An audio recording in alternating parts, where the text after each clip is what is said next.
is Kanishka. I am studying in Fort Shaurya in Bhashyam School from Tenali branch. భారతదేశానికి 1947 August 15న స్వాతంత్రం వచ్చింది. 1947 నుండి ఇప్పటిదాకా 79 సంవత్సరాలు పూర్తయ్యాయి. 2026 ఆగస్టు 15న 80వ స్వాతంత్ర దినోత్సవం జరుపుకుంటాం. గణతంత్ర దినోత్సవం అంటే భారత రాజ్యాంగం అమల్లోకి వచ్చిన రోజు. ఇది 1915 జనవరి 26న వచ్చింది. భారతదేశం స్వాతంత్రం ఎప్పుడు వచ్చింది? 1947. ఇప్పుడు స్వాతంత్రం వచ్చి ఎన్ని సంవత్సరాలు అయింది మనకి? 79. ఇప్పుడు వచ్చి ఎన్ని సంవత్సరాలు అయింది? 79.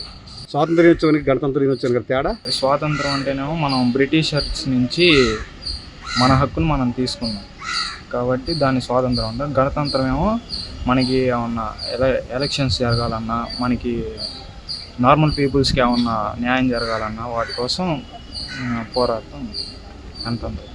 మనకి భారతదేశం స్వాతంత్రం ఎప్పుడు వచ్చిందమ్మా? 1947 ఆగస్టు 15. గణతంత్ర దినోత్సవానికి స్వాతంత్ర దినోత్సవానికి గల తేడా? బ్రిటిష్ వాళ్ళు మనల్ని 200 సంవత్సరాలు పరిపాలించిన తర్వాత కొంతమంది స్వతంత్ర సమరయోధుల కష్టం వల్ల మనకి స్వతంత్రం వచ్చింది, ఒకళ్ళ కింద పరిపాలన దగ్గర నుండి. గణతంత్ర దినోత్సవం అంటే ఇప్పుడు స్వతంత్రం వచ్చిన తర్వాత మనకి రాజులు పరిపాలించేవారు కదా సార్. అప్పుడు దాని తర్వాత ఎలక్షన్ సిస్టమ్స్ అవి కావాలంటే ఎలక్ట్ చేసుకోవడానికి మనకి కొన్ని కావాలి కదా సార్, రైట్స్ అవి గణతంత్ర దినోత్సవం రిపబ్లిక్ డే రోజు మనకి ఆమోదించడం. ఎప్పుడు వచ్చింది? 1947. ఇప్పుడు స్వతంత్రం వచ్చి ఎన్ని సంవత్సరాలు అవుతుంది? 79 years. గణతంత్ర దినోత్సవానికి స్వాతంత్ర దినోత్సవం తేడా? బ్రిటిష్ వారు మన దేశాన్ని పరిపాలించారు కాబట్టి స్వతంత్రం వచ్చిన రోజుగా జరుపుతారు.